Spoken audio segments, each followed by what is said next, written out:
Hi and welcome to Matt's Garage. So today I'm going to be replacing the multifunction switch on this 2005 Chrysler PT Cruiser. 2001 to 2005 Chrysler PT Cruisers will use the same procedure. Please note that 2006 and up PT Cruisers actually have a different part completely, so the process and procedure would be different. So the very first step in doing this job is to disconnect your negative battery cable, because your airbag system runs through your steering column and you wouldn't want to have an accidental deployment, and it's always just safest when you're messing with anything electrical to disconnect the power. So on this PT Cruiser you can just lift up on this air box and it will spring up, and then I can sneak under here and it's just a 10mm on the battery clamp. And since power comes from ground, if you didn't know, so if you disconnect the negative terminal, it will prevent any short circuits, because there will be no circuit. That is. But I've already got the steering wheel covers off here. So there's a upper and a lower cover, and there's literally just the two Phillips head screws right there. And then these covers kind of clip together. I'll just show you here, because it will actually be easier to show you off. See? Clip together like that. So kind of, if you just kind of press in on the lower piece there, and then it just pops apart like that. So after you get those screws out of the bottom there, make sure they're completely out. They might not fall out, but make sure they're rattling in there and loose. And then just press in on the cover there and it should pop down. And then you'll have to pry it out to get it around the ignition switch here, but it will fit around it, no problem. And the tilt lever over there, you'll have to maneuver it around that. But it's very doable to get out. You don't have to remove any other parts at all. It's just those two long Phillips head screws there. And then we've got our replacement switch here. And I went ahead and sourced one from my local Napa. So the first symptoms that we noticed this switch was going bad was a lack of signals. And anyways, it's on the same fuse as the wiper switch, even though it's not the same switch. So it was actually popping the fuse. I tried to put a new fuse in and it right away popped again. So that told me there was a short in the switch. Okay, so we've got our battery all disconnected and everything. We're going to start actually taking the switch off here.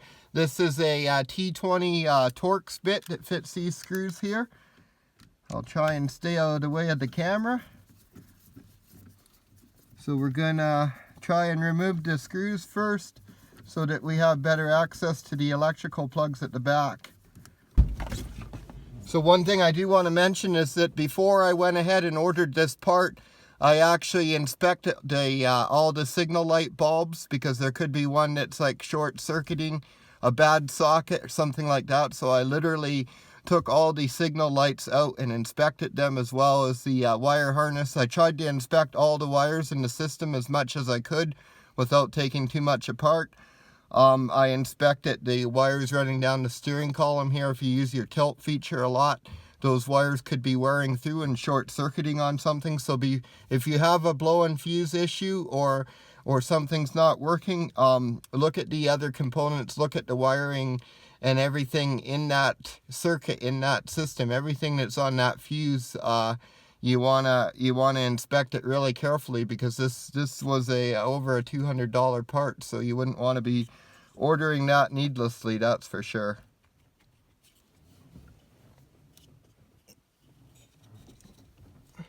Okay, so these are actually T10 screws here that hold the windshield wiper switch to the multifunction switch. They're just going to quickly remove those.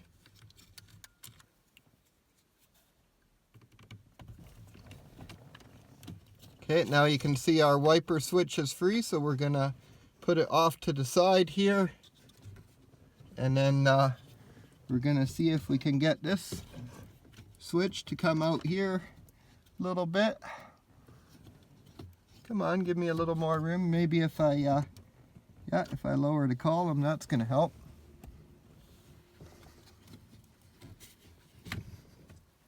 Okay, and then I don't know if you can see, but these plugs have a red tab on them. Anyways, you'll see the red tab, and what you want to do is pull that out. I don't know if you could hear that, but I just pulled that out and it clicked. They kind of pull out about 1/4 inch and then they lock, not even 1/4 inch. Anyways, if you're having trouble getting it out, just use a flathead screwdriver to gently get under the head of it and pry it out. You don't have to take it right out, and then you can depress that tab on the electrical plug, and then the electrical plug will come right out just like that. And boom, your switch is out, just that easy here. So you do have to swap that relay over. It looks like it's got a male plug on it.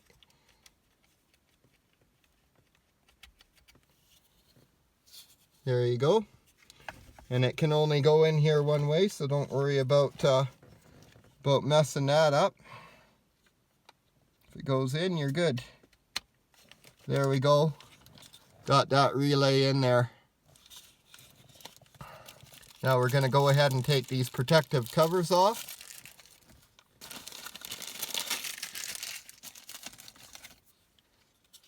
Really nice part. I like Napa's electrical parts. You know, everywhere's kind of hit and miss with different parts, but their electrical parts seem to be on point. Now, I do have to pay attention to that tab, I think. I'm not honestly sure, but I'm just gonna drop it in if there's no resistance. But you kind of have to plug it as you're going down here. I'm being aware that that is hanging out, and I don't want to you know, put pressure on it and clip it off on something.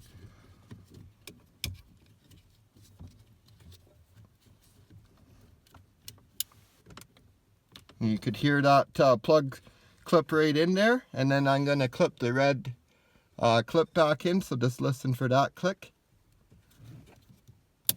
right there. So I'm going to be reinstalling these 2 Torx number 20 screws here again, and they just go into aluminum, and I kind of noticed that they're like a self-tapping deal, or they kind of look like that. The threads are kind of rough anyways. So do be careful when you're starting these screws. If you're having trouble starting a fastener, sometimes just spinning it half a turn back and then going ahead, that'll line up the threads. So try things like that, but absolutely make sure that they're starting straight, because if not, you could crack that aluminum and then you'd be out a steering column basically. So you want to be very careful of that. Put a little shot of oil on them if they're tough going in. I'm not going to, because I don't want them to rattle loose, and it's not really an area that's prone to corrosion. So I'm just going to put them in very carefully here. Just make sure you're not forcing it, because aluminum cracks very, very easily. So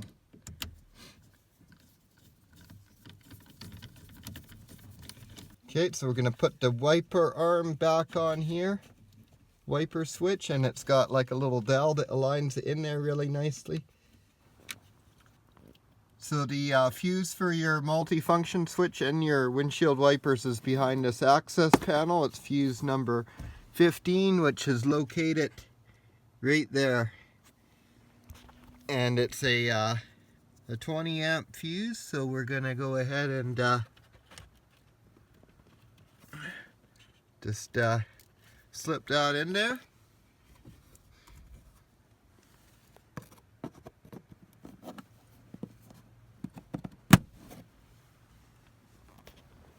So our new switch is installed, and we've replaced the fuse. So we've reconnected the battery, and now we're just going to do a little test run here. So you do have to turn the key to the on position to get the signals to work. So on the inside anyways, it looks like they are working. Yep, I'd call that a success. Now you do want to test the other things on the circuit if this was a customer car, being that it's my dad's car and I'll be the one test driving it home. I'll test that on the way home. I highly doubt that there's any other issues. So we've put this shiny new switch in here, so now I'm just gonna, this is an extra step, it's optional, but I'm gonna go ahead and take some baby wipes and just wipe everything off while it's apart. Okay, so I'm going to be replacing the steering wheel cover onto there now. I've gone ahead and cleaned it all out, and so basically have the column tilted to the center of your tilt range, and then you start on the left side here and push up over the tilt lever there, and then you'll just have to pry it out a little bit here where it's going over the ignition switch, and you'll have to get it up under the plastic here, and then you just keep prying and working side to side, and it's not too tight of a fit. Once you get it up over that tilt lever, it goes pretty easy, and right there, right over there, and up into position. Okay, and that just sits there loosely, and now you got your top cover piece there. So just go kind of at the back there, make sure the button's coming through nice. And now you're going to have to line up the two covers and just clip them together. That side clipped, that side clipped. Now the whole mess is going to be floppy on there until you put these two Phillips head screws back in. So they go up from underneath here.